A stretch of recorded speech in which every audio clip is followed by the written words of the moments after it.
மூதாதையருக்கு திதி கொடுத்த புண்ணியம் கிடைக்கும். மதுரையில் கடந்த 4 வருடங்களாக ரோட்டோரத்தில் வறியவர்கள் மற்றும் மனநலம் பாதிக்கப்பட்டவர்களுக்கு தினமும் 300 பேருக்கு மதிய உணவு வழங்கும் திட்டத்திற்கு நீங்களும் உதவலாமே.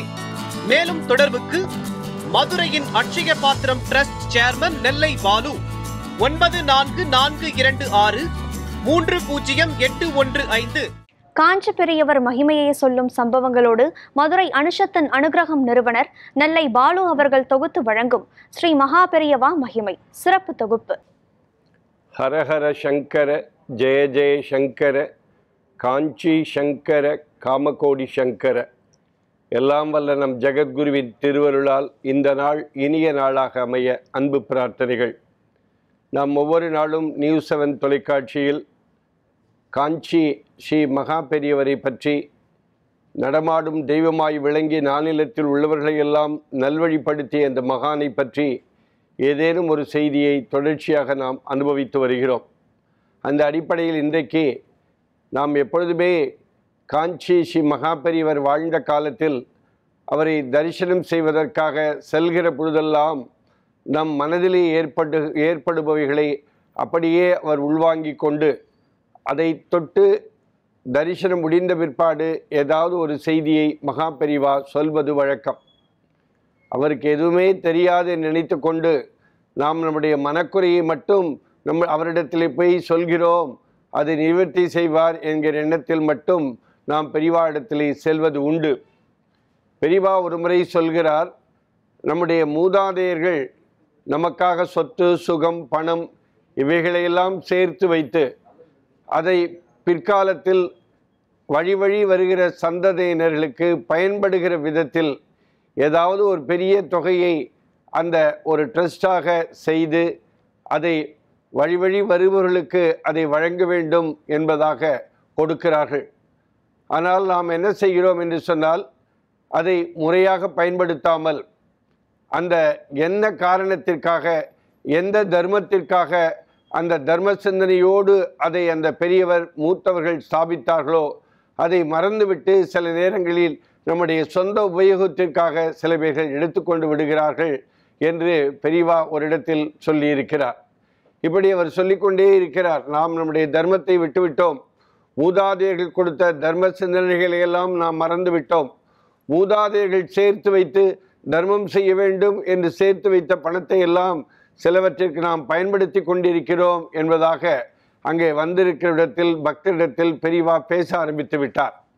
இதை கேட்டுக்கொண்டிருந்த ஒரு அன்பர் படாரென்று கண்களில் நீர் வழிய மகா பெரியவாரிடத்தில் சாஷ்டாங்கமாக விழுந்து வணங்கி, பெரியவா, நான் இனிமேல் அப்படி செய்ய மாட்டேன், ஏதோ தவறிழைத்து விட்டேன், இனிமேல் நான் அப்படி செய்ய மாட்டேன் என்று சொல்லி மனமுருக பெரியவாரிடத்திலே அழுத கதையை நாம் அறிவோம்.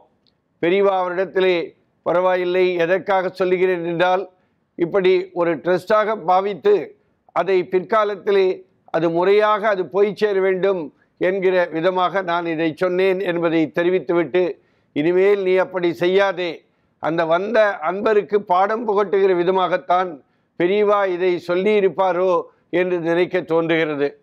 பொதுவாக பல்வேறு சங்கங்கள் இந்த உலகத்தில் இருந்தாலும் நாம் இந்த பெரியவா சொன்ன ட்ரஸ்ட்டு இது மாதிரி பேசி கொண்டிருக்கிற பொழுது, கோயம்புத்தூரிலே இன்றைக்கு பரசுராம வித்யா சேவா ட்ரஸ்ட் என்கிற ஒரு அமைப்பு இருக்கிறது. அது அந்த அமைப்பினுடைய நிறுவனரான விஜயன் என்பவர் அற்புதமான சப்தமில்லாமல் சமூக பணியை ஆற்றி வருகிறவர். அந்த பரசுராம வித்யா சேவா ட்ரஸ்டோடு ஸ்ரீ ஜெயேந்திர சரஸ்வதி சுவாமியிடத்திலே மிகுந்த பற்று கொண்டவர். ஜனகல்யாண் அமைப்பினுடைய கோவை மாவட்டத்தினுடைய பொறுப்பாளராக இருக்கிற விஜயன் அவர்கள் தோற்றத்திற்கு எளியவராய் பல்வேறு சமூக பணிகளை தொடர்ச்சியின்றி சப்தமில்லாமல் கோயம்புத்தூரிலே செய்து கொண்டிருக்கிற அவர், நாளை கோயம்புத்தூரிலே அந்த மேட்டுப்பாளையம் அருகே அந்த ஒரு திருமண மண்டபத்திலே வைத்து, ராமசாமி கல்யாண மண்டபத்திலே வைத்து 1 கோடி லலிதா சகஸ்ரநாம பாராயண நிகழ்வை நாளை நடத்துகிறார். இந்த காணொலியை பார்த்து கொண்டிருக்கிற பெருமக்கள், வாய்ப்பு இருக்கிறவர்கள், கோயம்புத்தூரில் சேர்ந்த பெருமக்கள், விஜயன் நடத்துகிற ஜனகல்யாணுடைய மாவட்ட பொறுப்பாளராக இருக்கிற விஜயன் நடத்துகிற அந்த 1 கோடி லலிதா சகஸ்ரநாம அந்த நிகழ்விற்கு நீங்கள் கண்டிப்பாக செல்ல வேண்டும். அவர் நிறைய அந்த பரசுராம சேவா ட்ரஸ்ட் மூலம் வருடந்தோறும் ஏழை பள்ளி குழந்தைகளுக்கு உடை கொடுக்கிற நிகழ்வு, கொரோனா காலகட்டத்தில் பல்வேறு உதவிகளை செய்த ஒரு அற்புதமான ஒரு எளிமையான ஏழை பங்காளன் அவர். அவருடைய அந்த மேட்டுப்பாளையம் ரோட்டில் அமைந்திருக்கிற கவுண்டம்பாளையம் அருகே இருக்கிற அந்த ராமசாமி திருமண மண்டபத்தில் நடக்கிற விழாவிற்கு அந்த பொதுமக்கள் அனைவரும் பங்கெடுத்து கொள்ள வேண்டும் என்ற அன்போடு இந்த காணொலி வாயிலாக கேட்டுக்கொள்கிறேன். நல்ல ஒரு சமூக ஆர்வலர் விஜயன் அவர் நடத்துகிற இந்த விழாவில் கோவை பெருமக்கள் பெருமளவில் அவருக்கு ஆதரவு கொடுக்க வேண்டும் என்று அன்போடு கேட்டுக்கொள்கிறேன். ஹரஹர சங்கர ஜெய ஜெய சங்கர, காஞ்சி சங்கர காமகோடி சங்கர. எல்லாம் வல்ல நம் ஜெகத்குருவின் திருவருளால் இந்த நாள் இனிய நாளாக அமைய அன்பு பிரார்த்தனைகள். ராம் ராம். ஓம் ஸ்ரீ மகாபெரிவா திருவடிகளே சரணம்.